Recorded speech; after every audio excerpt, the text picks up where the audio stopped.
Welcome to a brand new episode of the Go For 2 podcast, season number 2, episode number 19. I am your host, Jackson Wallace. I got my friend, my buddy, my pal, Lucas Avery with me. Lucas, how are you? Fantastic. It's week one, Jackson. Week one. Okay, Yeah, these dude. are the important things you need to remember. Number one, Mm-hmm. it's week one, and Yeah, that's it. It's a numbered list of just one thing. That's all anyone needs to worry about this week. Football starts. I'm so pumped. All right, so we're recording this the night before, right? So it's Wednesday night. We literally have football tomorrow. We're getting this podcast out for you guys before the first game goes live. First of all, it kind of shook it up a little bit. Lucas kind of rearranged the room a little bit, rearranged his setup. Okay, I was actually kind of disappointed when we first started because I don't get to see the fandoms in the background. No Rick and Morty, no little Harry Potter, little Star Wars art. It pleased me. However, I do get to see the background blue hue lighting that he's got going on. Mr. Fancy Pants looking all nice and pretty over there. Thank you. Yeah, but we're going to get right into it for you guys here. Questions and comments. We're going up the comment section. By the way, guys, little side note here. We read every single comment that you guys put in our YouTube video. So go subscribe to us on YouTube. Go for 2 podcasts. Literally search it up. You'll find our logo on there. And go down and drop a comment. Drop a little something, a little nugget, a little info, a little question for us. Okay, we'll read it out for you guys on the podcast. So be sure to check us out, youtube.com/GoForTwoPodcast. First comment from our favorite fan, Casey? yes, the number one fan, Casey. Yep. He says, guys, he's talking about the rookie rewards we were talking about last week. He's like, guys, you're right about the quarterback rookie award. Look at Murray, he got it, and I'm like, how? I think he won only like 4 games. AJ Brown should have got it for sure. So, I definitely agree. Yeah. And I think if Josh Jacobs would have stayed healthy, that he probably should have got it. I do have to say that we did kind of change our minds on doing that, right? Didn't we say we were going to do that this week in the last pod? We said we'd do that this week. Mm-hmm. Yeah. I think so we kind of changed our minds on that. We'll just do it closer when it gets to time. We'll do predictions later on because we did predictions last year, like the week before, and it was cool. And it's like everything that was happening right then. But there's just a lot of other stuff that went down this week, so we got to talk about that. Yeah, literally a bunch of other stuff going on. But yeah, I do think Josh Jacobs probably should have won it. I remember in the episode I made a case for AJ Brown. I thought he had a fantastic rookie season. I really think he gives the Titans a home run threat. But it's just, I don't know, the way the NFL is, it's hard to beat a quarterback out for anything. So anyway, hot take coming in from Mr. Casey. Next comment from Mr. Casey Crawford. Hot take. Let me know what you think about this, Lucas. Ooh. He says, and I quote, again, this is not me. I think Trevor Lawrence will suck in the NFL. He's going to be like Tebow, a great college quarterback, but just average in the NFL and then die away. Okay, who? He said Trevor Lawrence? Trevor Lawrence. Yeah. Okay. Hot take coming in from Casey. I mean, I don't think he necessarily plays like how Tebow did. But I mean, like everybody's saying, like tank for Trevor, like tank for Tua type thing, like with Jacksonville and New England, and they know that he's out there. I mean, number one, like regardless of who the quarterback is coming out of college, like it's always hard to predict if they're actually going to be successful or not. For sure. But i.e. Jamarcus Russell. He has the stuff to do it. And if he goes to the right team, I think he can make it. I don't really know what happened to Tebow. He kind of just wasn't, like, he was a great athlete, but he wasn't an amazing passer of the football. I guess he was kinda, like mid to average, QB in terms of like passing the ball. He did lead the Broncos in a comeback win in the playoffs against Pittsburgh. I think it was 2008 or so. So he had a good playoff game, but he said that he wants to stay and be a quarterback, and that didn't really work out. So yeah. I think Trevor can throw the ball better than Tebow, so I think he has a better chance of succeeding. Don't know if he actually will, but I think it'd be good if he did. For sure. I think in terms of like Trevor to Tebow comparison, I feel like Tebow's a better athlete, just all around natural athlete. Trevor's a better quarterback. I think Trevor has a better skill set and a better set of attributes that allow him to be successful at the game. I feel like you're right. If he goes to a good system, i.e. a New England, right? Somebody with a really, really good coach that can kind of help mold him, he He could be good. I think it would be good for the NFL, right? The new age of quarterbacks coming in, right? The new generation. So we'll see. We'll see what he can do. All right, next one. This is so I got 2 more comments, both of them from Casey. This one is in direct reference to you, Lucas. He says, as usual, here's our one from Casey. Lucas, now are you just dreaming now or what? The Bucks beating the Cowboys? He said he said Cowboys couldn't beat the bad Buccaneers. Brady and couldn't beat the bad Buccaneers. I think he meant to say Cowboys beating the Bucks here. Anyway, he said Cowboys couldn't even beat the bad Buccaneers. Brady and Gronk and Mike Evans are going to be destroying the boys. The Cowboy D is trash right now. Did you see last year? The Jets and Bears made looked like a top 5 team against them. I do remember the Bears playing them, and I remember people talking about Mitch Trubisky is going to be a great NFL quarterback. Mitch Trubisky's so bad. He looked good against us, though. But I mean, I tell you, come on, man. Give us a little bit of faith here. A little bit of faith here, Casey. Come on, just a little bit. I believe, Casey, if you go back to the last episode, I gave perfectly fine reasons as to why the Cowboys will beat the Buccaneers in the playoffs. So, I rest my case. Go back to listen. I feel like the Buccaneers are going to be a really, really good team. They were my Super Bowl pick, my Super Bowl favorite, just because I think the storyline would be really cool. Hosting your own Super Bowl, Brady get a 7th ring, that'd be awesome. But come on, man, just now my Cowboys straight like that. Did you see we have CeeDee Lamb? He is a cheat code in Madden 21, by the way. Oh, play it. He is. I want to talk about Madden 21. It's a good time. All right, last one from Casey. He says, "Look, what happened, man? Cam Newton starting because Stedman or whatever his name is. I heard he got injured. Ooh. So you have Cam Newton to step up and give him the credit, which is fine. But if Cam Newton can pass the ball like Brady in a system like this, he could be a new and improved Cam." If Cam's going to be a running back like Lamar Jackson, then in my opinion, he's not going to win any games. He's just going to because the run game for quarterbacks always fails, and they never win a Super Bowl. The only run play for a quarterback that won was Bart Starr from Green Bay in Super Bowl I, and that was like a 2-yard run at the goal line.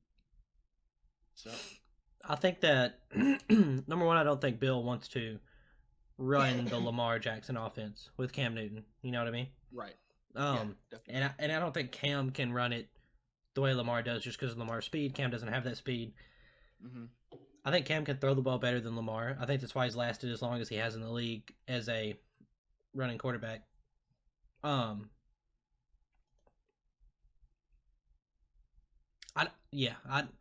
don't see them trying to take advantage of him running, especially with his injury history. I think Bill's going to try to get him to stay in the pocket, and so we'll see what happens with that. The whole thing with the other quarterback getting hurt, I actually didn't know that. So if that's what happened, then if that's what happened, I mean, makes sense. Like you got Cam there, easy, just let him play. Don't have a lot of time to get the quarterbacks ready, especially one that hasn't started before. So. For sure. Yeah, I hadn't heard anything about Stedman getting hurt, but again, yeah, if that's true, that makes a whole lot of sense. I think Cam Newton's, just like you said, he's going to come in. You got to play the Belichick system. I mean, that's just the way the Patriots work. Look at a guy like Ocho Cinco 6, 7, 8 years ago. He came in and he's like, he was a, Chad Johnson. He was a high-flying, flashy type of player, and he had to, like, this is the way, that's the Bill Belichick way. You got to play more conservative, more possession, not more in terms of just flashy and trash talking. Just kind of we're focused on the Broncos this week. That's all we're focused on. That's it. We're not going to talk about Hall of Fame jacket and signing footballs with Sharpies. No, we're focused on the Broncos. Like, you know what I mean? Like, that's just the way it goes. So right. I feel like if Cam Newton adapts to that, then hopefully he can be good. But I don't know, man. I don't know. We'll see. Definitely now that we know more, we're going to go back through our predictions later on. But that's all of our comments, guys. Thank you so much for leaving comments and questions. We really preach. It gives us a little bit of engagement, a little back and forth, little thing. Yeah, little way to interact. But yes. Anyways, Jackson, I hear you have some news. I do. Okay, you got some news about some mega deals that went down. So this week was really cool in the NFL because it's the last week, season starting obviously this week, and so some cool stuff happened. some cool stuff happened. I'm going to go ahead and roll with it. So we're calling this segment Little Blockbuster Mega Deals because this is exactly what's going down. Two big deals happened in the NFL this week. Monumental deals. Really, that's going to kind of take the amount of money that certain positions earn really in kind of the next stratosphere, to be honest with you. So first one, Jalen Ramsey. We all know that this was a controversial trade last year that took place between the Rams and the Jaguars. Obviously, the Jaguars wanted to get out, get rid of him. He was a locker room issue. The Rams were more than happy to take his talents. They were going all in on trying to get back into the Super Bowl. Did not work out, but they're going to go ahead. We knew part of this contract, they were going to have to rework it, and they were going to have to pay him again. That's why me and Lucas were so critical of acquiring Jalen Ramsey, especially when you had guys like Todd Gurley, Brandon Cooks, Jared Goff on the payroll. Now that they got rid of Todd Gurley, able to bring in a couple of rookies, we're able to afford Jalen Ramsey at what he wants. So, and he certainly got what he wanted. This is a crazy deal, Lucas. Here we go. A 5-year, $105 million deal. Record-breaking for a cornerback, for a defensive back in general. He's getting $21 million a year. That's crazy. To play cornerback. Absolutely insane. He's getting Ryan Tannehill money. He's getting Tannehill money at a DB position. Yeah, right? That's wild. Think about like how much money they're allocating towards their defense. This is something like 20% of their entire defensive roster cap out of 11 players is going to him. I don't know that exact figure for sure, but $21 million, I would think, is right around that number, that figure. Right? That's wild. So they are allocating a big portion of the defensive budget straight to this guy. Yeah. He seems to fit in with LA. They seem to like him. They seem to gravitate towards his energy. He seems to be working. I've heard a lot of things about the Rams coming up this year. Some of us thinking they're going to be a middle of the road team. Some people thinking the Rams might have a little bit of a resurgence, maybe competing for an NFC West title. I don't know. I think it's going to be really hard to do with that 49ers defense. So, yeah, Colin Cowherd, by the way. So if you want to hear from that. Yeah, he did his herd hierarchy. Okay, Lucas and I told you about this earlier with pre-show. But he had the Rams like the 10th best player. By the way, spoiler alert, Cowboys or Titans were not mentioned. Therefore, invalid list. Yeah, so don't even give them the view. Yeah. Don't go watch it. Second deal, mega deal, for a certain wide receiver. And Aiden, if you're watching, you're going to love this. DeAndre Hopkins has signed an extension. So he already had a deal in place. So now he signed an extension on top of his. He's going to stay in Arizona for the next 5 years. Okay? So this is a 2-year extension worth $54.5 million. Okay? That is $27.25 million per year on the extension. He is getting paid almost $10 million more than Michael Thomas. So he didn't just like reset and push the wide receiver market envelope just a little bit. He blew it wide open, okay, and sent this thing to the moon and back. Yeah. He $42.75 million guaranteed. Best wide receiver in the league. 100%. He is the highest paid non-quarterback position ever.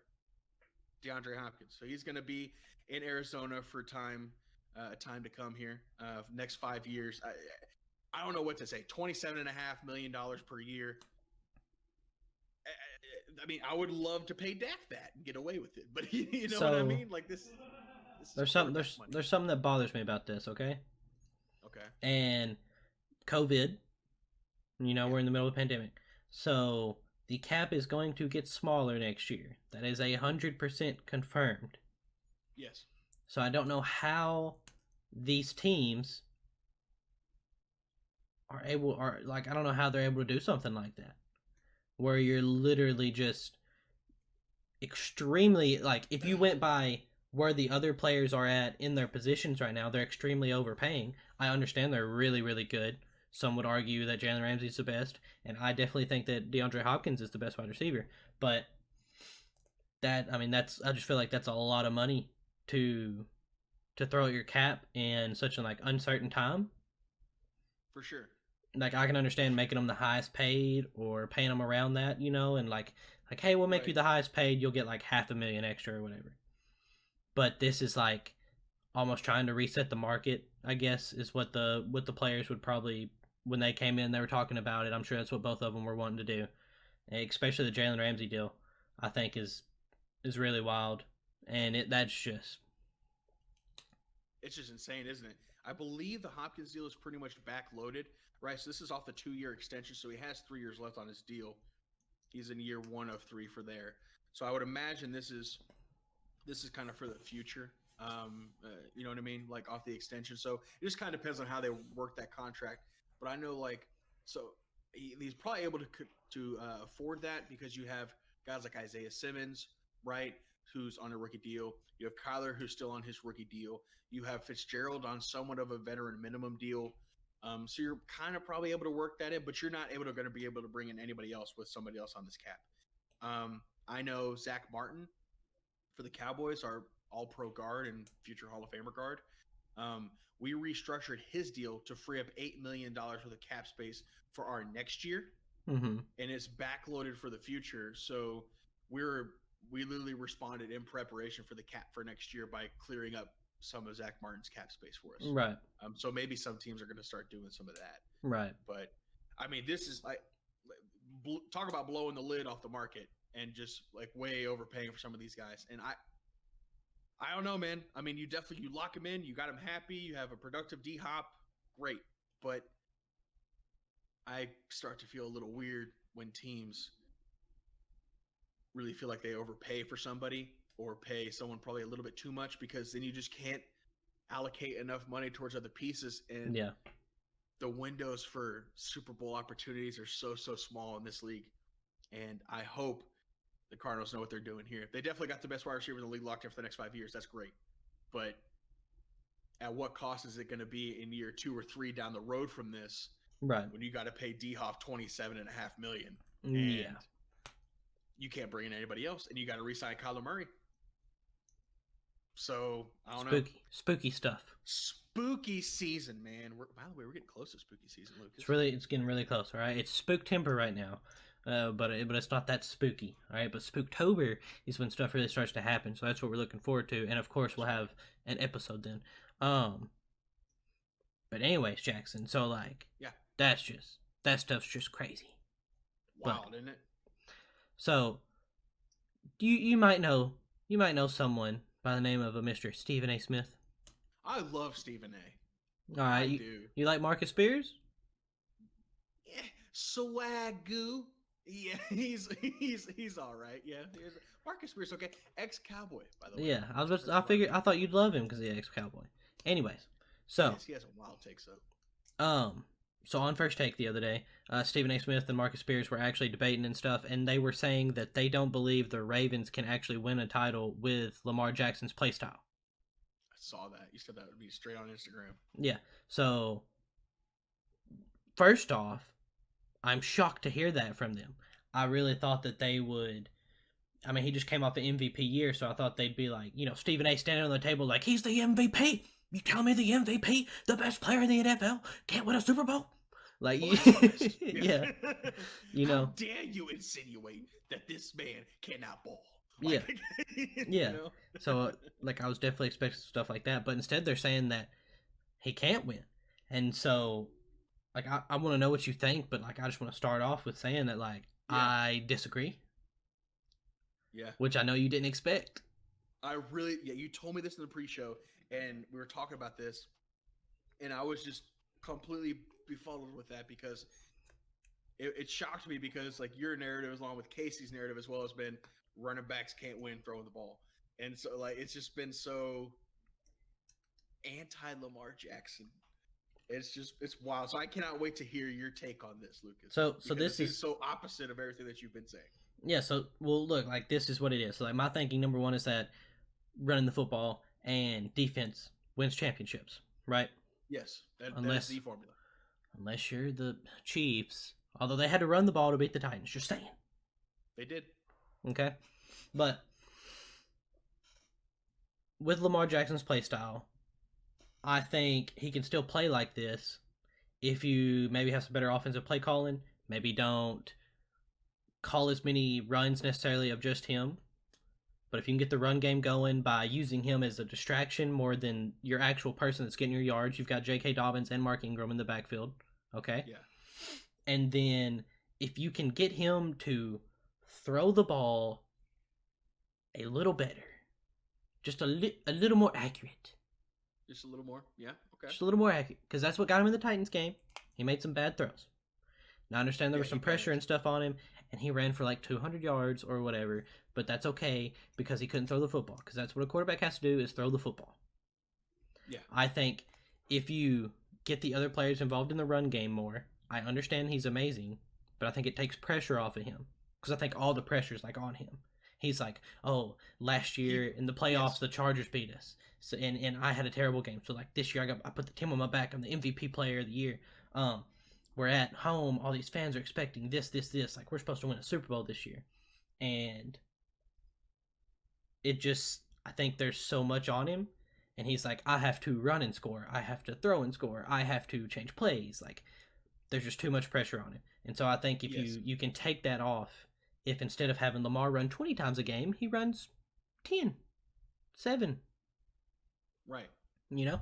And then kind of free him up a little bit. Yeah, and like just because you're not getting Lamar Jackson 40-yard touchdown runs doesn't mean you're not getting Mark Ingram, J.K. Dobbins 5 yards, 3 yards, 6 yards, 10 yards. Yeah.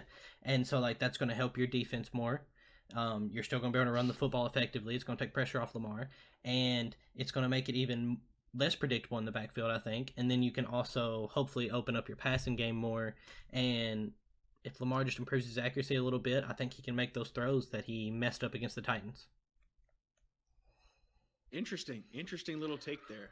And I like it. Even if he can't, even if all that stuff doesn't happen, if they did it the exact same way, that team still won a lot of football games. I like this take, Lucas. I admit I didn't expect it out of you, but I agree with pretty much everything you're saying. I think Lamar Jackson felt like he had to go out and win that game versus the Titans instead of the Ravens have to go out and win this game versus the Titans. You know what I mean?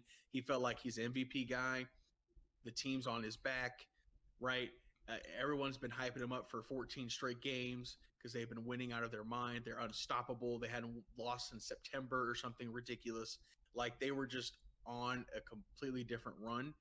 And it was like you and me said, Lucas, as soon as they encounter some bit of adversity to where you make a mistake and then you start panicking and then you make another mistake and there's a team that's good enough out there in the playoffs in the cold that is going to make you pay for the mistakes that you made. It started panicking, it started freaking out, started trying to make even more plays and running for 200 yards, but not doing the right thing. And so I think if he just kind of, like you said, takes a step back, comes back into his own, he has 7 good runs a game, 10 good runs a game, uses Mark Ingram, utilizes J.K. Dobbins, starts to get a little bit more of some throw accuracy. I think they could be a dominant team. Listen, no one's ever debated that Lamar Jackson is not an amazing athlete or that Lamar Jackson is not an incredible NFL player. Only thing we have ever debated with Lamar Jackson is his ability to stand in the pocket and deliver a football, strike down the middle of the field. Or throw on the run. Or throw on the run when a 350-pound lineman is in your face. Like that is what we're talking about with Lamar Jackson's throwing ability. Not that he can't, throw the ball deep or that he's not, somewhat accurate. It's that can he do it under pressure when the lights are on? Can that be his first reaction to throw instead of to tuck and run? Because when you start tucking and running, it's not that mobile quarterbacks are bad or that they're not good for the game. It's that mobile quarterbacks have a tendency historically in the league to have their first instinct be to tuck and run because it's worked for them in high school and in college. Right. And they've been able to rely on it. And that's how you get hurt. And when your first instinct is to throw it, but you also have the lethal ability to run when you need to, that's when you can become lethal in an elite level quarterback. So, Patrick Mahomes. So yeah. I think they absolutely can win with Lamar's style. I just think you have to kind of, like you said, balance the chemicals balance the scale a little bit better. Yeah. In terms of the play calling and the selection and him being his first instinct to throw. So now I want to say, I like the take. I want to say, yes, Lamar Jackson had a great accuracy stat. I think it was something stupid. But when it mattered in the clutch, when he's pressured, it wasn't that good. That's mostly what I was talking about. Number two, Sure.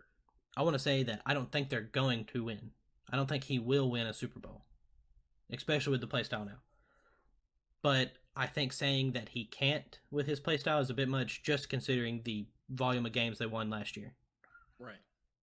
Um, Yeah, I think it's certainly possible, right? That they could. I think they need a couple more pieces to do that, and I think it's going to take a couple of years for his play style to get to a certain point to where he matures as a quarterback, to where he's able to make those throws and able to do them at will. right. But are they my favorite to win the Super Bowl this year? No. Next year, probably not. But So we'll just have to see.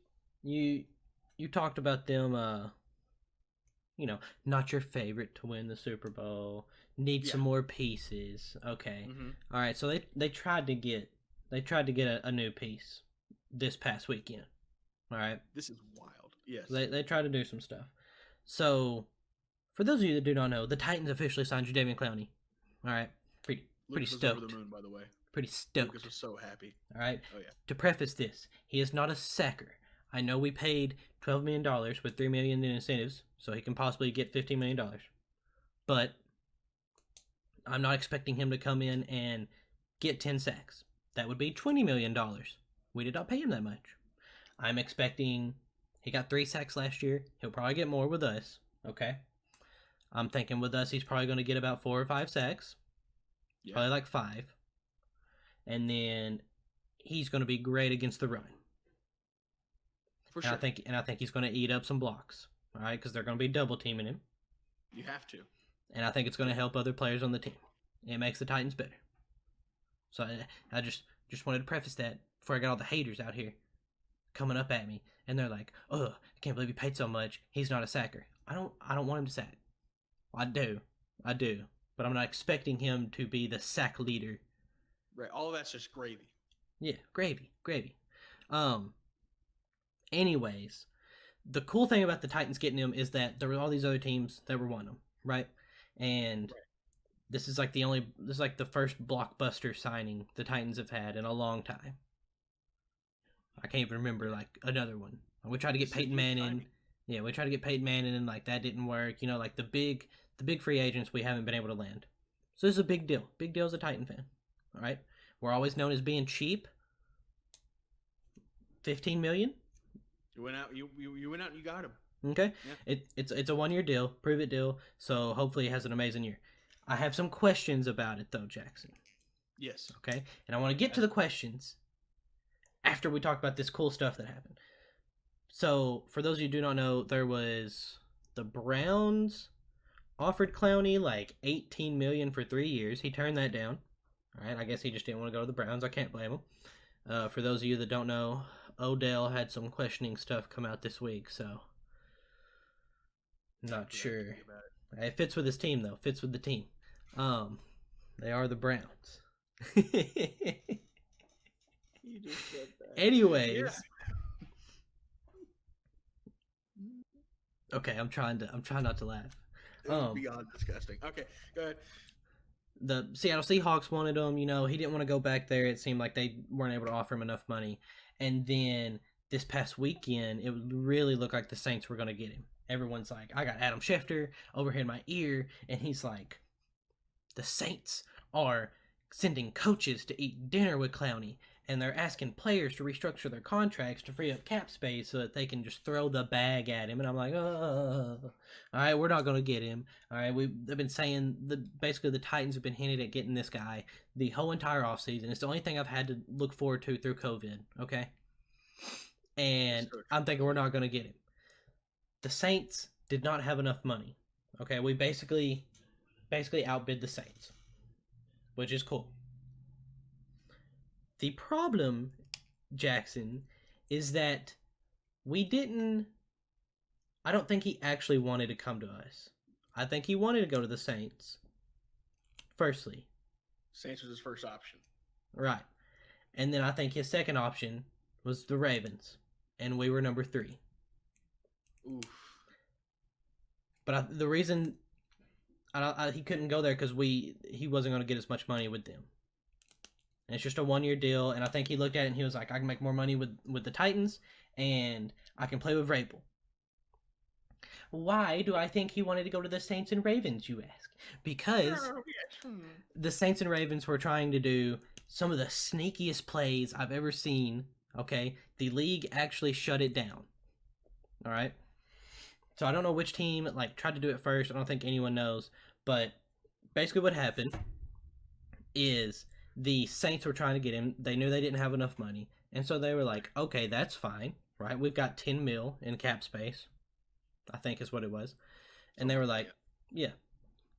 And so they're talking to the Browns, and they're like, hey, y'all have cap space. Sign Jadeveon Clowney on a $10 million contract with $5 million signing bonus, right? Right. And then trade him to us, and we'll give you a draft pick. So you buy a draft pick for $5 million, and we get our guy. Yeah, and it fits within the cap space because the Browns would still be responsible for the signing bonus. Allocated. Yeah, exactly. And then on the other side, you got the Ravens, and they're trying to do this with Jacksonville. And I know Jacksonville would love to just screw us over like that. Oh, and they would 100% would. And so would the Ravens. Just out of spite, the Ravens probably wanted him out of spite. Probably just want to pay him all that money and then sit him on the bench so that we can look at him. Well, yeah, they also just don't want to have to play him again because they don't want to play you in the playoffs with him. That's true. I think we play him in the regular season too. Can't wait. But that is just some of the craziest stuff I've ever heard, Jackson. I never thought a sign and trade that you could. Yeah. I didn't think that you could actually, and obviously you can't, because it turns out the league rejected both of those trades, and the reason they did it is because it says in there that you basically cannot pay for draft picks, and that's what was going to happen. It would literally be the Browns and Jacksonville saying we'll give you we'll give you $5 million. You give us a third round draft pick, which is kind of sweet, but I would be so mad if I was another team and that worked because it's such a workaround, such a little sneaky move. Yeah. But I mean, they're already doing all kinds of shady stuff. And I've heard of sign and trades where people will sign somebody and they'll say, okay, and we agree in principle to trade for this, but usually it's for another person, or it's or for a, you know what I mean? There's not usually draft picks involved with that. Yeah. So, and if there's a draft pick going back the other side. You know what I mean? There's a trade of actual picks, not just one pick for essentially cash. Yeah. So I've heard of sign trades, but this is basically buying a pick. Yeah, that's a very sneaky and clever way for them to try and work the system. Yeah. So he wanted to go to New Orleans, right? In which that if happened, you put Cameron Jordan alongside of Jadeveon Clowney. I mean, that's ridiculous, right? Think about that. Then you team him up with the Ravens and what they got going on for him. I mean, that's that. But I'm glad he made his way to Tennessee just because, well, one, because I think he's really going to help your defense. Two, because there's 7 Hometown Heroes episodes. By the way, those are coming back next week, right? With the league coming back. We're going to start talking about everything that's happening. By the way, it's coming back. So be on the lookout for those videos. But there's 7 Hometown Heroes episodes where Lucas is talking about Jadeveon Clowney on the hunt. We're needing to get a penny physical. Jackson, I feel like it's happening. I can feel it in my bones. We're about to sign him. It's all there's so many episodes, and for that to if that fell on his face, I wouldn't know how to console you. I think I might have cried on the pod. I think you might have cried on the pod if you had been especially if Jacksonville did it and essentially paid for a draft pick to keep y'all from getting it. Ooh. Yeah. Ooh. Yeah. Just because they got the free money to throw around. Ooh, those snakes. Yeah. By the way, did you know that the Jaguars, speaking of them, I think I talked about this last time on the pod, their entire offensive budget, we were talking about the budget for Jalen Ramsey and talking about the budget for DeAndre Hopkins, but their entire offensive budget is $25 million across 11 players. It's something ridiculous. It's Dak Prescott is more expensive for his franchise tag than the entire offense for the Jacksonville Jaguars. They're losing everyone, man. Money.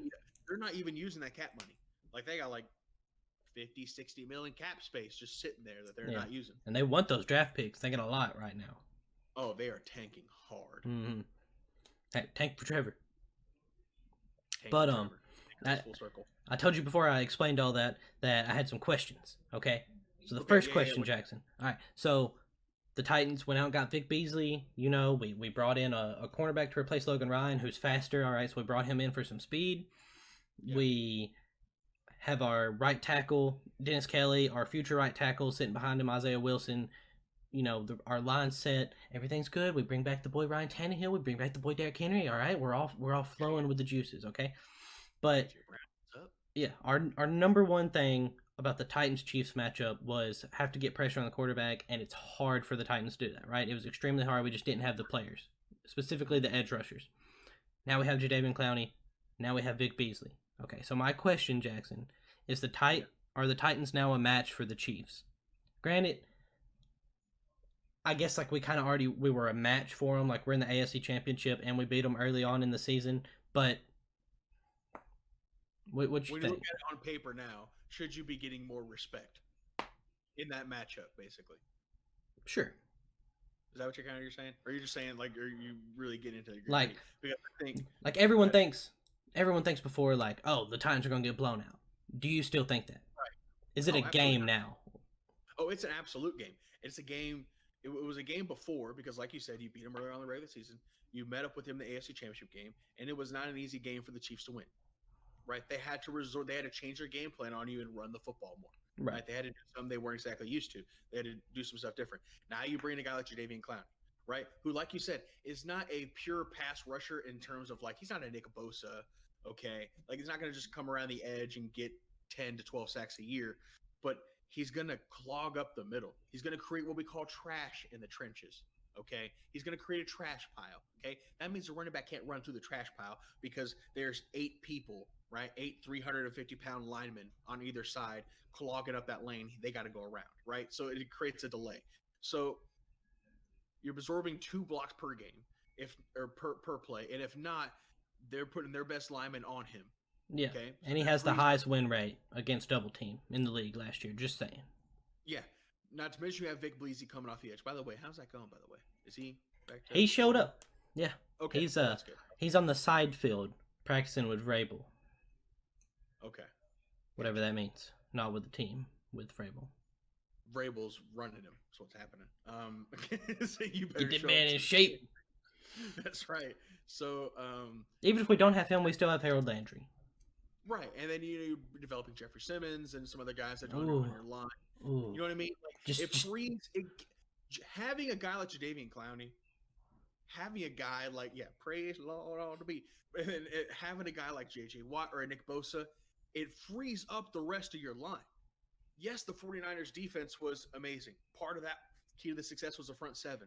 But do you think that front 7 is nearly as successful if you don't have Nick Bosa coming off the edge and requiring 2.5 blocks every time? No.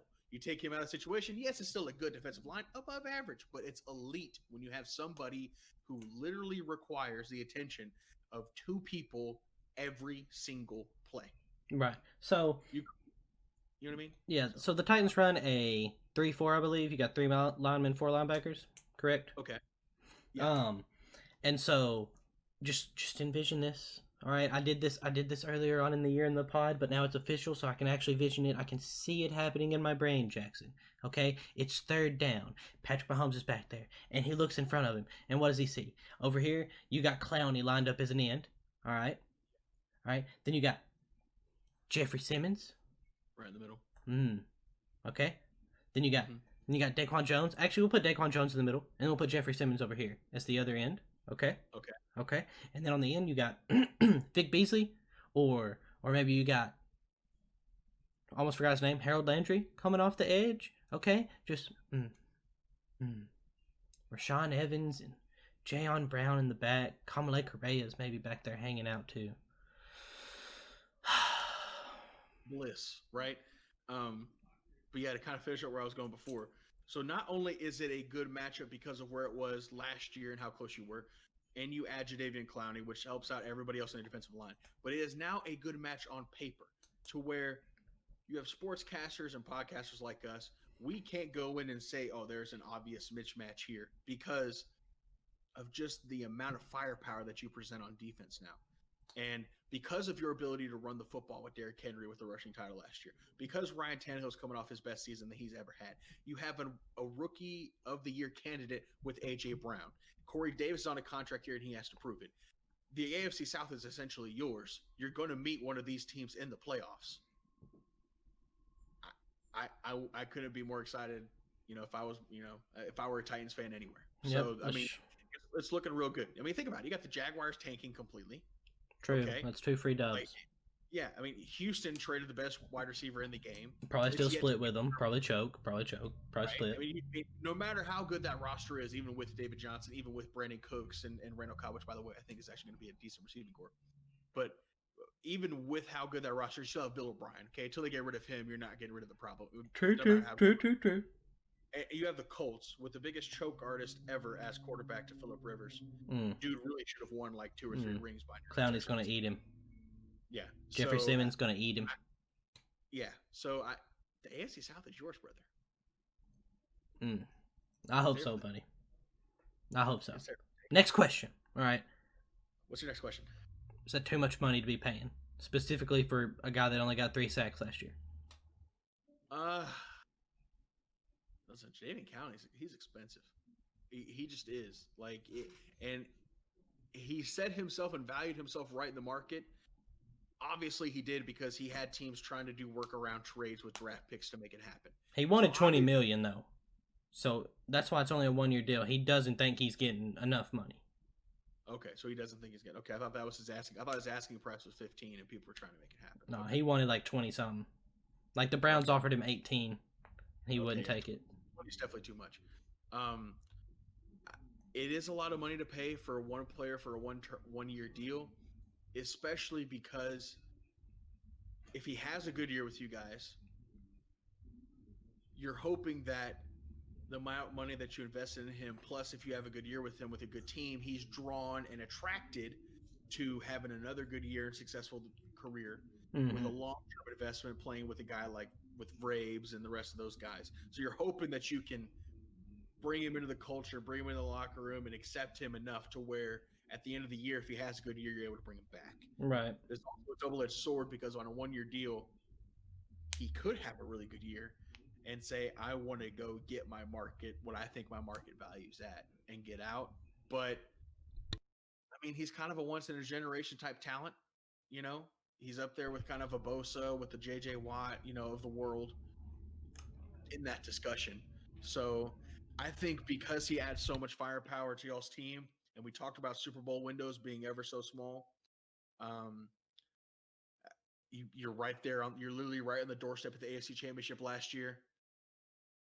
Yeah, it's 15 or possibly 15 million, but what is that in comparison to a Lombardi Trophy, possibly? Right. So I think you risk it for the biscuit with a guy like Clowney. Risk it for the biscuit? Yeah. Okay. It's pretty expensive, but because you were so close already with what you had before and you're adding in more pieces. Right. It just seems like for this particular specific circumstance, it's worth the money. If you were knocking on the door for the playoffs, I'd say no, it's too expensive. I got you. But because you were literally 1 game away, basically 1 half of football away from it. So last question is, do you think we should have saved cap space for next year? Because there's some rollover, and we know the cap's going to go down, right? So one take is, like, listening to Jared and the GM, like, the GM was like, we've got really smart guys. Like, I know who is in charge of our cap and our finance and everything. Like, he's definitely watching over all that, and he knows that it's okay. And then the other guy was like, we should have just saved that money for the rollover because the cap's going to hit next year and it's going to go lower and blah, blah, blah. So, like, what do you think? Oh, yeah. Saving that money next year for the rollover definitely makes a lot of sense. I think it kind of goes back to what I said before. You have a very small window of opportunity to win Super Bowls in this league. And if you have the opportunity to kind of capitalize on that, you do it. The good news is it is a 1-year deal. So if you're heading into next year, if he ends up having a bad year or it's not successful or he wants too much money going in, you also give yourself wiggle room built into that deal to where you can say, yeah, we were close and everything, but sorry, it's too expensive. All this happened with COVID. It's not worth the risk. So I think because it's a 1 year, that kind of also saves them in a sense. I got you. Yeah. So that's it. That's my 3 questions. I'll have more questions for you at the end for take it or leave it, but for now, all right, we're gonna slither on over to the week 1 predictions. Okay. Let's do it. All right. Let's do it. So everyone knows that we did do predictions before. We like counted down to when the regular season was going to start. Last week we did our bracket for the playoffs and everything. That's fine, but this is now that is all going to be one thing, and like whichever one of us does better on that gets like 1 point. Now we're into the good stuff. This is always yes. So like this is live right here. This is everything else that we had our predictions, and yes, we did them as accurate as we thought we could. Had a little bit of fun with them there. 16 weeks ago. No. Right, 16 weeks ago, we're making our predictions. We didn't know Cam Newton was going to be in New England. Yeah, Titans didn't have Clowney. We didn't know Von Miller was going to have a season-ending injury. By the way, ankle, so he's out for the Broncos for this entire year. Yep. There's things that happen. At one point we were making these predictions. We didn't know if football. The COVID opt-out. Yeah, the COVID opt-outs coming in. So that's one thing. But this is our traditional. We're counting every game. These matter. So taking all of our information into account, literally less than 24 hours away from kickoff for the 2020 season. Here we go. All right. First game, Mr. Jackson. We have Thursday Night Football, the Texans at the Chiefs tomorrow night. Cannot wait for this game. I've been waiting for so long. We have been deprived since the Super Bowl. And me and Lucas trying to figure out what we're going to do for content heading into the off season. But now it's finally back. It's here. I can't wait. Okay. I think it's going to be a good game. Playoff rematch. Obviously, Texans up 24-0 last time, heading into halftime. About 4 minutes left on the clock. Chiefs make a surging comeback and somehow take the lead and score 4 touchdowns before the half. It was something unprecedented that we hadn't seen before. Texans definitely have a bad taste in their mouth from that. Bill O'Brien's still salty. They've been game planning for this for a long, long time. Chiefs are riding high. They're coming in off a Super Bowl win. They got fitted for their rings. They're kicking off the brand new season, especially with. Let's just take for a moment too here, Lucas. Think about what this game means not only to the players and to the NFL and like normal season as it goes. This game, I think, means a lot to just the American public, period, because of what's all been happening this year with the pandemic, the state of society currently being at the moment, whether you agree or disagree with certain things going on. At the end of the day, we can all gather around and watch this game, right? And so being denied sports for so long and getting the chance to watch our favorite game unfold, this game means a lot to a lot of people. So I think it's going to be a really high viewership in this game. Cannot wait. I think the Chiefs capitalize on that big moment, and I think they come away with the win. Throwing a beautiful curveball there, Jackson, completely faked me out. Because the whole thing started with, the Texans got a bad taste in their mouth. They've been thinking about this game for a year now. This is all they've been doing. Game plan for this. Bill O'Brien's got to prove that he was right about everything he did. The Chiefs are flying high. They got rings. They don't care about anything. But hey, the Chiefs gonna win though. The Chiefs gonna win though. They're still gonna win. They got Patrick Mahomes, and I don't know, man. I got the Chiefs. I already had you wrote down for the Texans. I got the Chiefs too, you weirdo. All right, Colts at Jacksonville. Colts at Jacksonville.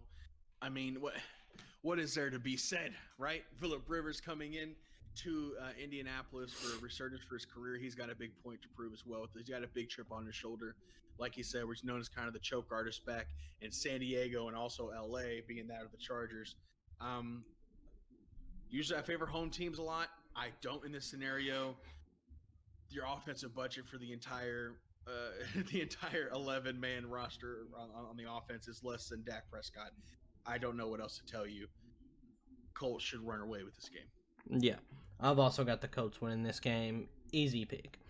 Next week, Jackson, or not next week, excuse me. Next game, Bears at the Lions. This is going to be a good game, I feel like. Yeah. You have Adrian Peterson, DeAndre Swift, those kind of guys are running back for the Lions. Matt Stafford's healthy. He's playing. He's feeling good. You got Kenny Dalladay's kind of up and coming. The Bears are starting to miss Trubisky here, which kind of makes it interesting for me because I feel like after this week, or at least after week 3, we had predicted this before, Nick Foles was going to be taken over. I think it's a mistake to start Trubisky. I feel like you put way too much into getting Nick Foles, giving up draft capital and giving up a monetary value, a significant amount to bring him in and not to start him. I think it's a mistake, but I understand why, because you want to try one last time to see if your pick was worth it. He's got to be the guy. This is the Ryan Tannehill situation. It's exactly the Ryan Tannehill situation. I'm going to go with the Bears still.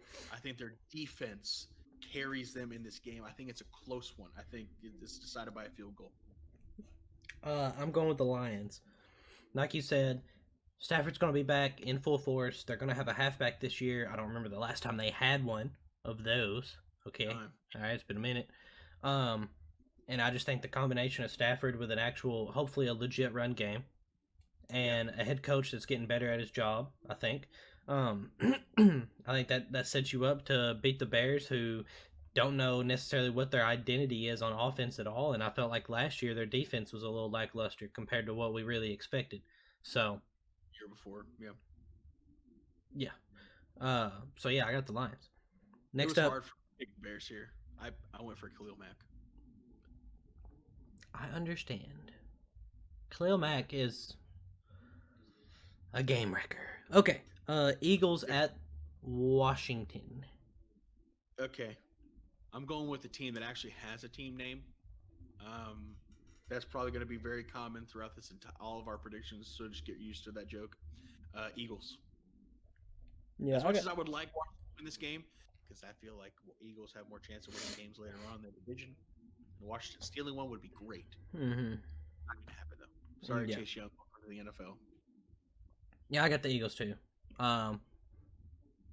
Let's just all hope that Chase Young doesn't kill Carson Wentz. Next up, we have the Dolphins at the Patriots. Dolphins at the Patriots. Okay, so we know before we made this prediction, we assumed Stidham was going to be the starting quarterback. We now know it's Cam Newton, possibly for a Stidham injury, possibly just because they wanted to elevate him to that level. Anyway, I feel like the Patriots have a lot of guys out. The Dolphins do have Ryan Fitzpatrick starting, so it's not somebody young to where Bill Belichick kind of capitalizes on that. I feel like it's a much closer game than before. But Casey, this is for you. I'm going to go with your Patriots. Don't you dare let me down. I'm going for the Patriots week 1 against the Dolphins. I feel like the Dolphins are a good or up-and-coming team, but I don't know. I'm going with coaching here on week 1 in preparation. I'm going with the Dolphins. I knew you were going to go with the Dolphins. All right, I'm going with the Dolphins. Their secondary, amazing. It's loaded. I really like their secondary a whole lot. You've got Cam Newton throwing to nobody, because there's no one there. And then you don't. I feel like the Patriots don't know what they have anywhere. They don't know if they really have a starting quarterback. They don't have a number 1 wide receiver. They don't know if they have a number 1 wide receiver. N'Keal Harry is still there. And then you also have their defense, who had they lost some people and had a bunch of people sit out. And I just feel like the Patriots, for once, don't necessarily know their identity. Does that make sense? That's kind of, like that's kind of a problem last year. Like, you're not running the ball like you would want to, but you don't have anyone to throw it to. So what are you really supposed to do on offense? But their defense was just amazing. But I don't think it's going to be the same this year. So I got the Dolphins winning this game. The Dolphins have Jordan Howard and Matt Breida, I believe, from San Francisco. So they got 2 halfbacks that are both good. Fitzmagic is going to sprinkle some beard dust on them all and hit Devontae Parker down the field about 6 times a game. I completely understand the pick. I feel like that's a very valid pick. And if this is week 3 or week 4, I probably agree with you.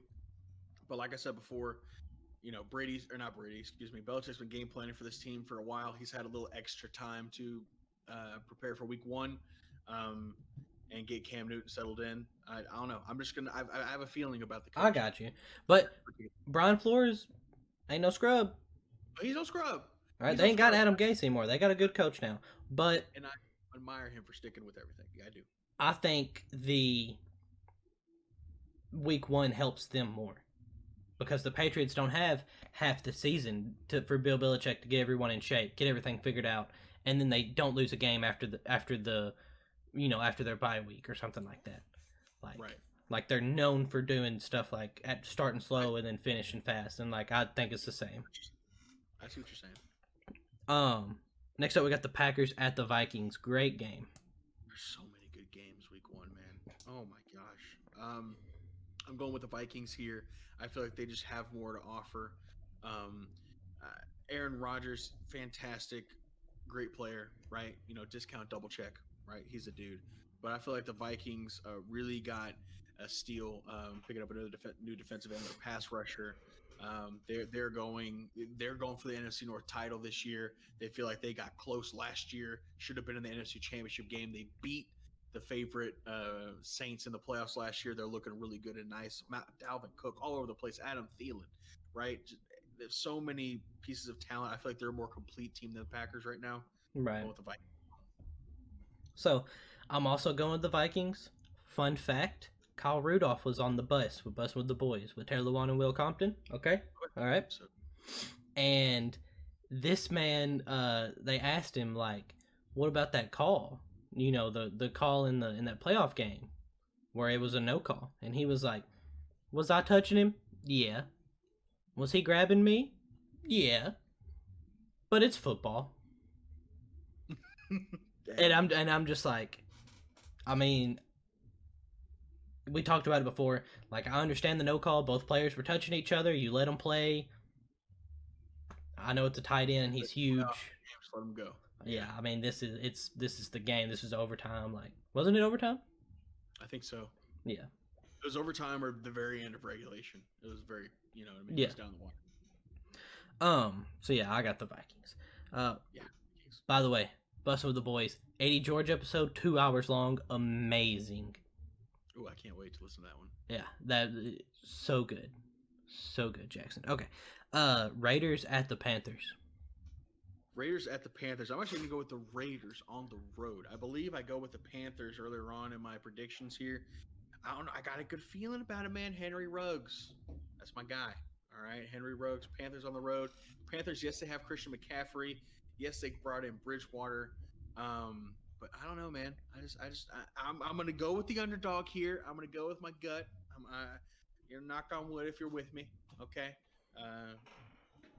Raiders in an upset. Hard to call it an upset when you're playing the Panthers, but I am going with the Panthers. Huh? I think it is an upset, though. I think the Raiders are better than you give them credit for, even though you're picking them, which is strange. I am picking the Panthers to win this game. Okay? And it is with a heavy heart that I let everyone know that Marcus Mariota has been put on IR. Oof.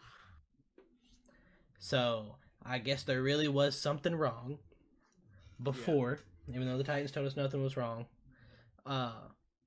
He had that freak elbow injury, hit those nerves, and that's messed him up. He has not been the same since then.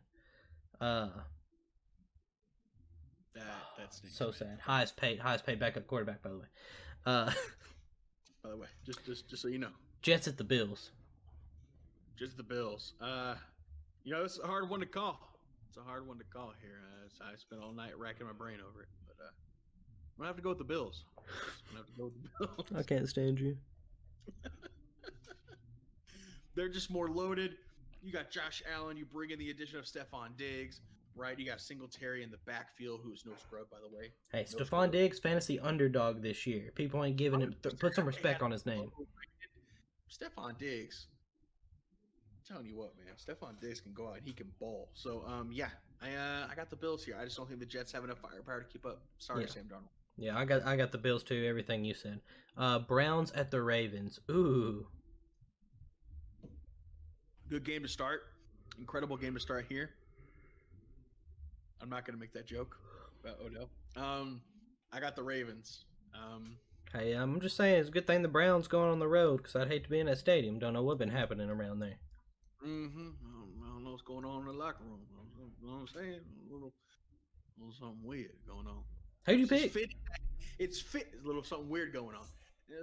It's fitting that he plays for the Browns. Let's just say it that. Fitting. Works in nicely. Who'd you pick? I picked the Ravens. Okay. You want to tell us why? Yeah, I got Lamar Jackson. I got a little bit extra on defense this year. Mark Ingram, like we said before, I feel like Lamar Jackson's been putting a lot of work in the offseason. Like they're more talented than the Browns overall. So that's what I'm going with. I'm going to go with the Ravens. Okay. I'm going with the Browns. I knew you were going to go with the Browns. Do you want to know why? I do want to know, actually. Okay. Number 1, Myles Garrett, who just got paid. Okay. He did. He secured the bag. Number 2, I think you have a Baker Mayfield that needs to prove himself. And I think he wants to prove himself. And I think he feeds off the adversity of being a bad team last year, of people thinking he's bad. Just eats it up. Okay? All right? Even if Odell ain't out there, Jarvis Landry can catch the ball. If Odell's too busy with his homegirls back in the locker room. Anyways, yo, Jackson. I also I want to say, did you see the women the woman that apparently slept with, that did stuff with him, that you seen who the women were? I don't know who they were, but I saw the clip. Look, you seen the clip, but you seen what they look like. Okay, that's what matters. All I'm saying is you're Odell. Listen, man, you can find whoever you want to do that to you. You could have done better. So part of me doesn't want to believe it. Part of me doesn't believe that much because I expected better from Odell. Maybe it just becomes to where when you're Odell, you can only find certain people that are cool with doing that. Because I don't know about you, but I don't know a lot of people that would do that. You know what I mean? I'm sure there's some. A lot of people don't want to. I'm sure there's look. There's some strange people that at least look good, Jackson. That's all I'm saying. All right. Next game. All right. Seahawks at the Falcons. Seahawks at the Falcons. I got the Seahawks on this one. Russell Wilson, I feel like, is going to have an MVP-like year, right? He is one of my fantasy team. That's what I like to hear. Yes, sir. He has become and is and has been one of my favorite NFL players out there right now. I feel like he approaches the game the right way. Studying in the classroom and also on the field with his way to improvise, and he's got that healthy balance mix of being able to run and get away and make plays with his legs, but also having that first instinct of always looking downfield and keeping his eyes definitely downfield as well. So I thought Russell Wilson, man, he's a top 3 quarterback in this league right now, arguably top 2, maybe the best. So Russell Wilson, man, I'm sorry. Falcons, I picked him for MVP last year. Really good. Matty Ice could be an MVP form. You have Julio, you have Calvin Ridley, you have Todd Gurley on a resurgence thing, and that's all fine and dandy. And even if they're all playing to their highest capability and potential, I still do not think that they beat the Seattle Seahawks. Yeah, I think Seattle, number 1 as a team, is better, and then everything about Russell that you said, I'm also going with Seattle. Chargers at the Bengals. Chargers at the Bengals here. Welcome to the NFL, Joe Burrow. I feel like this is a good game for him to start off with, but the Chargers are gonna be hurting with no Derwin James. I think that's really gonna hurt them because he, again, if you guys weren't aware, he's out for the year with an injury. But I feel like with no preseason and the last game that Burrow suited up for being his national championship game in college and getting thrust in the NFL in the limelight week 1 where it matters, I feel like it's going to take him a little bit to get adjusted. And because of that reason, I'm going with the Chargers. Right. I'm going with the Bengals. Okay. So I'm picking the Bengals because Joe Burrow's going to come out for his first game. Quarterbacks, there's something about these rookie quarterbacks that I feel like they come out and it's like their first game, they do really good. Okay. Okay, like Marcus came out and had a great day. Jameis Winston didn't. But let's be honest, I never thought he was going to be a good quarterback anyways. I think it's week one, you want to come out and show something. You've been studying on the Chargers. Derwin James is hurt, like you said. AJ Green's back. He's going to want to prove himself. True. AJ Green is back. They got a better halfback, I think, with the Joe Bengals. Mixon. So yeah, Joe Mixon's their halfback. Decent fantasy pickup. So I think they're going to beat them. Buccaneers at the Saints, arguably the best game of the week. I was going back and forth with this one, man. Yeah, even ain't a nighttime game for some reason. So. Could you imagine if that was the first Sunday night football game? It's the greatest quarterback duel, for sure. We're gonna get to see this twice this year. Okay, I feel like these teams are very evenly matched. I feel like this being week one, no preseason. I'm gonna go with the Saints because I feel like they have more team chemistry. I feel like they are going to be better prepared as a unit. I feel like they're going to be more steady and understanding in their offense starting off than Brady and the rest of and Gronk are going to be on the same page starting with their offense week one. So I think this being a week one matchup really helps and really favors the Saints. I think being at home really helps out and favors the Saints here as well.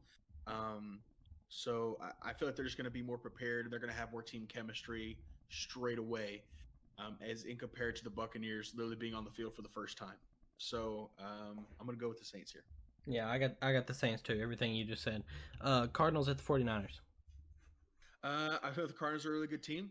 Like we said before, kind of one of our dark horse teams, but I feel like the 49ers just have too much. I don't think they're going to show too many signs of that Super Bowl loser kind of curse or kind of struggle the next year, as we see oftentimes. I feel like their defense is too good for that, but they made a lot of good moves in the offseason, a lot of smart moves and restructuring deals and getting younger and faster and healthier players. Yeah, they got Jimmy G, but I mean, you got George Kittle. I mean, their coaching is fantastic. I got to go with the 49ers here. They're at home. You're going with the Cardinals, aren't you? I'm going with the Cardinals. Fresh off D-Hop getting the bag. I'm going with the Cardinals. You've got D-Hop, an athletic quarterback that is pretty good. Kyler Murray had a good rookie year. Larry Fitzgerald on the other side of him. Christian Kirk also out there. You got Kenyon Drake as their halfback. I think their offense is going to be too much. I understand that San Francisco has a really good defense, specifically their rush. But sure. I don't think their offense can necessarily keep up with the Arizona offense, especially when you've got... Yes. Leave.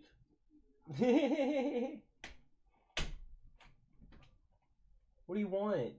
That's what I watch. Watch what? Oh, what are you doing? I'm recording something with Jackson. Can I watch it? No. What do you? Okay. What are you doing? Nothing. What do you want? To watch it. Go watch a stream somewhere. That's what I'm asking. No. Go to youtube.com/go2podcast and you can watch it.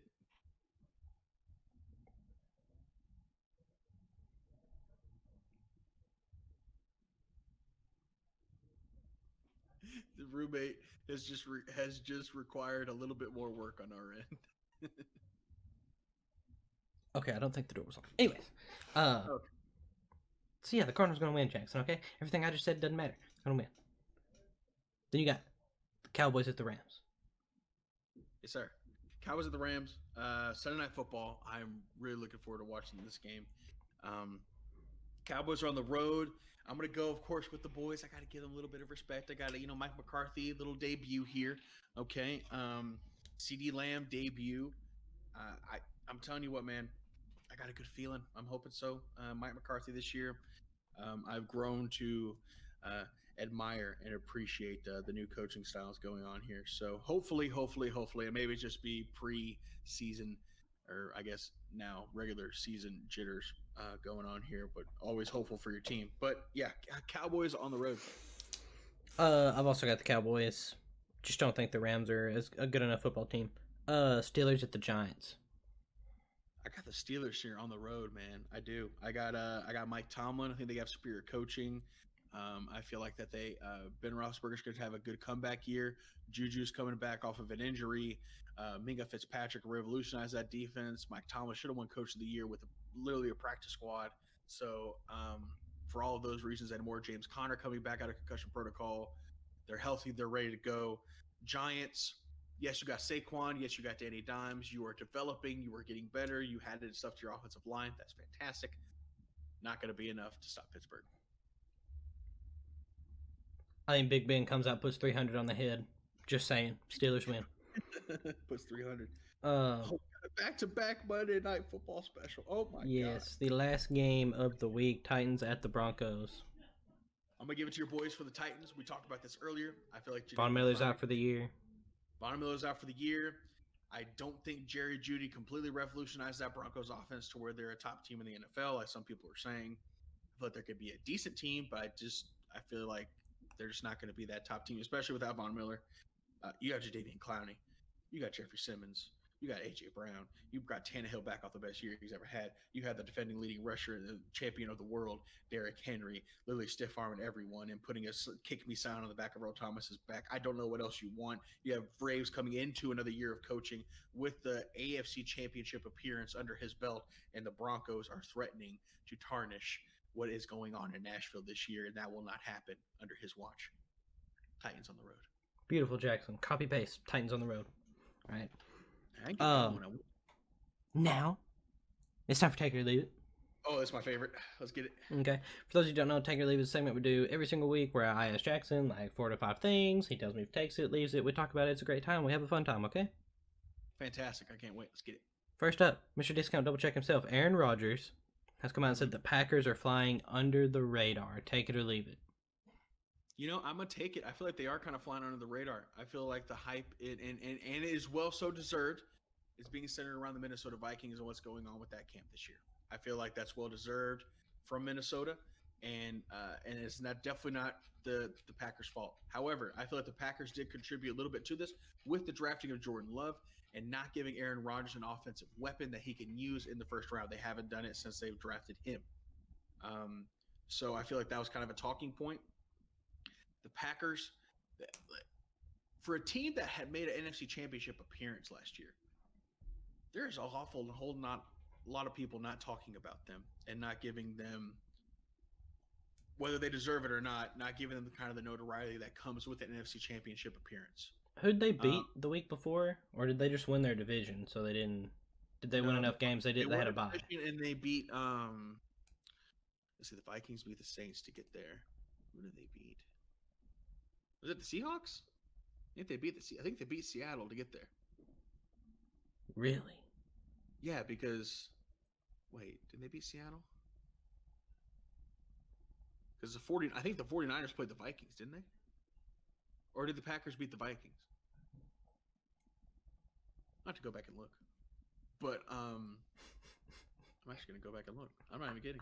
I'm looking it up right now. Anyways, yeah, because they were the NFC Championship. They definitely played the Vikings. And Seattle played the 49ers, didn't they? I think you're right. I think it was kind of a rematch there. But yeah, I feel like they are kind of flying under the radar, and I feel like they should not be taken very lightly. They can definitely come out and play. Okay, wait, that was a conference championship. I'm finding it. It's right here. Divisional playoff. Here we go. It's loading up right now. Okay, yeah. Green Bay beat Seattle 28-23. And San Francisco decimated the Vikings. Yeah, so they beat a good team heading into the NFC Championship game. So, yeah, and most people got them 10-6 this year, which is respectable. It's good, 9-7. Definitely not a 13-3 performance that they had last year, but yeah, under the radar a little bit. I'm gonna leave it. You got Aaron Rodgers. I feel like you never flying under the radar. All right, I don't think anyone's disrespecting them necessarily, because I think what they put on the field last year was a little lackluster. It wasn't sexy, for lack of a better word. Kind of like the Titans, you know. But Right. I don't think you make the NFC Championship and fly under the radar. I don't think the Titans are flying under the radar. But that's also, we're being talked about more now than we have since like Steve McNair and Eddie George were back there. So No, I feel you. I just don't see a lot of people talking about him all the time. You know what I mean? And whether that's coming from us, whether that's coming from First Take and people like that, it just doesn't seem like. And maybe it's just in comparison to past years, Aaron Rodgers getting the certain amount of airtime that he's always gotten that we were all accustomed to. I mean, it feels like that's kind of some other quarterbacks have come up, right? which is fair. The Yeah. Vikings did what they did, and I think that the Patriots didn't make a bunch of moves in offseason. It didn't feel like they didn't do anything in the draft that was like, hey, we made your team better. They drafted a backup quarterback, their potential future They starter. didn't really splash with anything. Yeah. Yeah, they didn't split. I mean, they haven't done anything to fly higher than all these other teams that did stuff right now. I don't think that necessarily means that people think they're bad. I don't think that people think they're bad. I feel like it's just, I don't know. It just feels a little. I mean, I don't think people are picking them to win the Super Bowl, but you got the 49ers, you got Seattle, you've got I'm the not saying that at Saints, all. you got the I'm not saying Bucks. that a lot of people think they're bad. I just feel like I don't hear the Packers name in conversation very often. I feel like it's almost dismissive. Like, okay, the Packers, like, oh yeah, Aaron Rodgers, that guy. Yeah, I mean, that's what I'm saying. Like, Not that they should be. they ain't done anything, and then it's just like, hey, Packers, not going to win the Super Bowl. Interesting. But I think they're on the radar still. Like, people are wary of them. You know what I mean? But I mean, there's nothing to talk about there. Well, cheese, okay? Literally cheese, bro. That's it. The second thing, Fitzmagic has been named the starter. Take it or leave it, he'll start all year. I am gonna leave it. I feel like he starts and he comes in, and you get to a certain. I think every year teams get to a certain point to where they have to make a decision. It depends on kind of how Fitzmagic's doing. If he starts off 6-0, I feel like he plays the whole year. If he starts off 2-4, 3-3, then might be up for debate. I feel like it's going to get to a certain point to where, and part of this is going to be impacted by COVID and how many tickets can be sold and how many people can be in stadiums. Because I feel like in any ordinary year, regardless of how kind of Fitzmagic does at the beginning, especially if he does kind of meh, you put Tua in there to sell tickets and get fans in the stands. This year being a little bit more, definitely more unique. I feel like you can definitely get away with starting Fitzmagic for an entire year, but I think it's going to get to a point to where they're going to want to get their rookie in some reps with games that don't necessarily matter towards the end when they're not going to be able to make the playoffs. So, I feel like Tua is going to get to start this year. Okay. I'm also like gonna back and it gives you the better chance to win. Yeah, I'm also gonna leave it. I feel like the thing with the quarterback, when you have a quarterback like Fitzmagic, that's what I'm calling him. All right, we're not calling him by his real name. He's Fitzmagic. He's earned it. Okay. The beard is legendary. The beard's legendary. All right. I feel like he is that quarterback that comes in and you just don't want him to be their starter. Like, just like how Tom Brady was in college. Like, they didn't want him to be the starter, but like Tom Brady also just like did everything to where you couldn't deny him the starting spot. Right. I feel like Fitzmagic is the one, and it's like he's in there, and it's like you don't want him to be the starter, but he's just better than what you've got. Like, he's the better option, and like all things considered, this is what you'd like to do, but eventually you have to nudge him out of the way. Yeah, eventually you got to put the kid in, right? Yeah. And I feel like Tua is, but he'll come back. He might come back. Hey, Tua might go out there, and if they still don't win with Tua, they might be like, all right, we'll let him rest. We'll give him another year. We'll throw Fitzpatrick back out there. Because for some reason, that's what happens with him. It seems like the last 2 or 3 years, he plays, he leaves. He plays, he leaves. Like yeah, it's just kind of that, the way that college Tom Brady, man. That's what I'm saying. They bring in someone to replace him. He replaces him, and then he gets the job back. Yeah, that's just it's actually wild and weird. He was doing that a lot with Tampa last year, right? He started off 4-0 with the Buccaneers, and eventually Jameis Winston got the job back. and screwed the pooch. Yeah. Last one, Jackson. Only 4 this week. Never mind. We only did 2. I'm sorry. I'm skipping. The third one. Trubisky has also been named starter week 1. All right, we talked about that a little bit earlier. We did.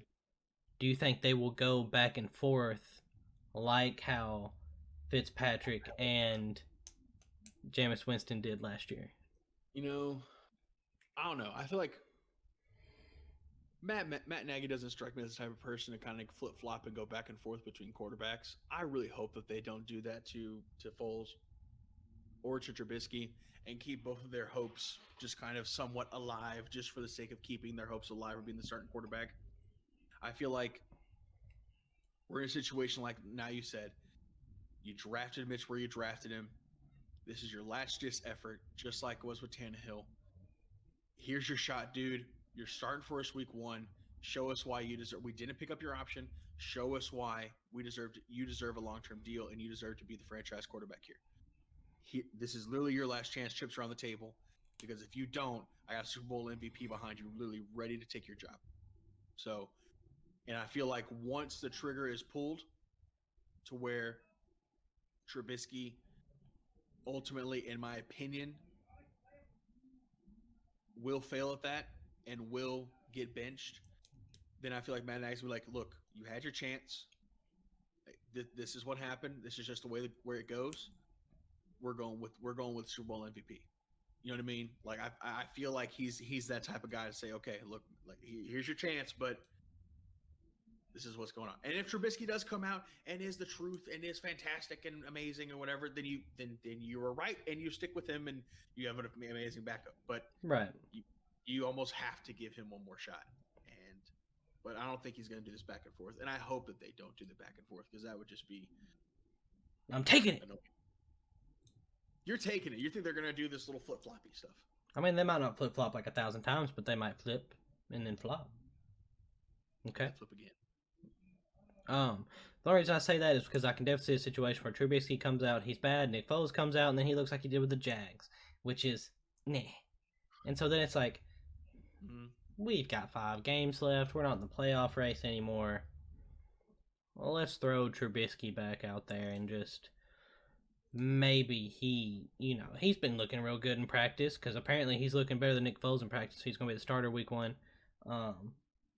And let's see what happens. Ride it out with him. We started with him. Let's end with him, and give him a chance to show what he can do right now before being on a different team next year. I can see that happening. I can see it happening with an injury. I can see it happening with if both of them are just so bad that it's like, well, you might as well go with the young guy and just throw him out there and see what happens, right? So I can definitely see that as a scenario happening. But I feel like before that does happen, Nick Foles will have to be like Jaguars Nick Foles and just bad.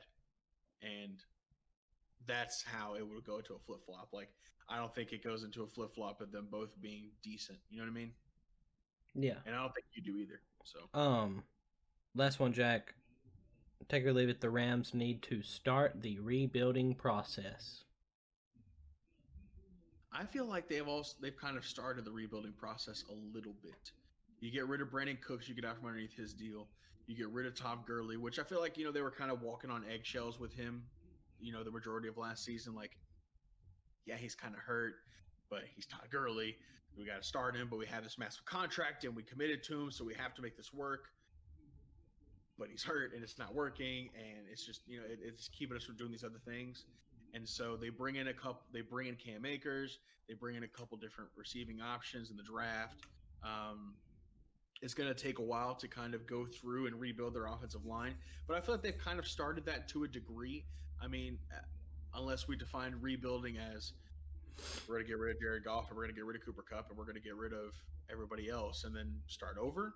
No, I'd say more define it as we need to trade Aaron Donald. He's getting towards, later ages. We could get a haul of draft picks for him, and we know we're not going to compete for a Super Bowl right now. I mean, Aaron Donald is. I mean, he's not worth as much as he would have been, like, say, a couple of years ago, heading into the Super Bowl. But If you guys ever watch NFL Top 100, we watched the NFL Top 100 for 2020, and Aaron Donald was literally number one.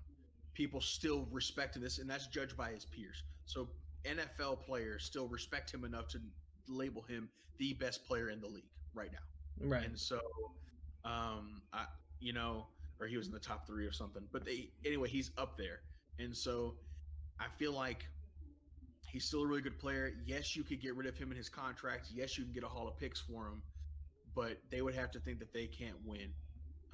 And I feel like maybe they obviously still have to feel like they can win when you bring in Jared Goff, or you keep Jared Goff and you have the pieces that they do have around him. So I'm gonna leave it. I don't think they need to start the rebuilding process yet because I think they've already somewhat started to a degree, but I don't think they need to blow it up with Aaron Donald yet.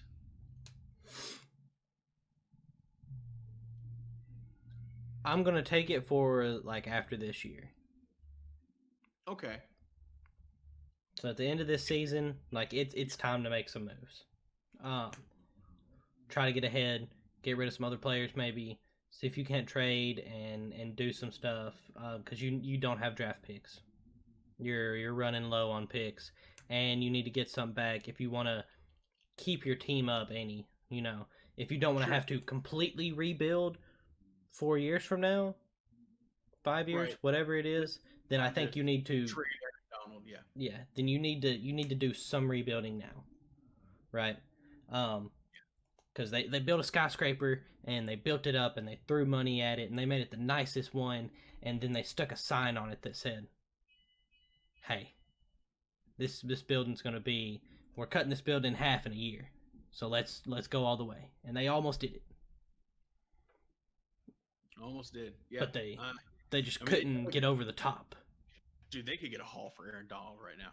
I mean, you can get a 1 and you might be able to get 2 1s. You could probably get a 1 and a 3 and a 5 or something. Like you can get like a good amount and probably a prospect. Like you can get a good amount of a haul for Aaron Donald. You might be able to get 2 1s. You honestly might be able to get 2 1s. Aaron Donald's a Hall of Fame caliber type player. So and like I mean, you take it to a team like let's say Tampa Bay, who is like, you know what, we're gonna go all in for Tom Brady, and we're gonna go get you the menace that was playing against you in your last Super Bowl victory. So Cowboys. Gosh, yes, Cowboys would pay for him. Jerry Jones would 100% pay for him. So in that case, we have to get rid of Dak, but worth it. I think it'd be worth Aaron Donald. Anyway, that's besides the point. But who knows? We'll see. One thing I do know, Lucas, is that football is starting tomorrow.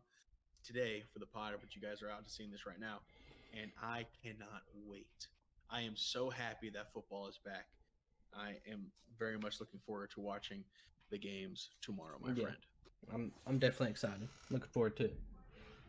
Heck yeah. All right, guys. Well, that's going to do it from us. Thank you for sticking with us through this entire offseason process, 19 episodes long. We broke down everything for you guys, literally went week by week with the predictions from week 1 all the way through the Super Bowl. We talked about everything that's happened this year. We talked about COVID. We talked about football maybe not even happening, but it is here.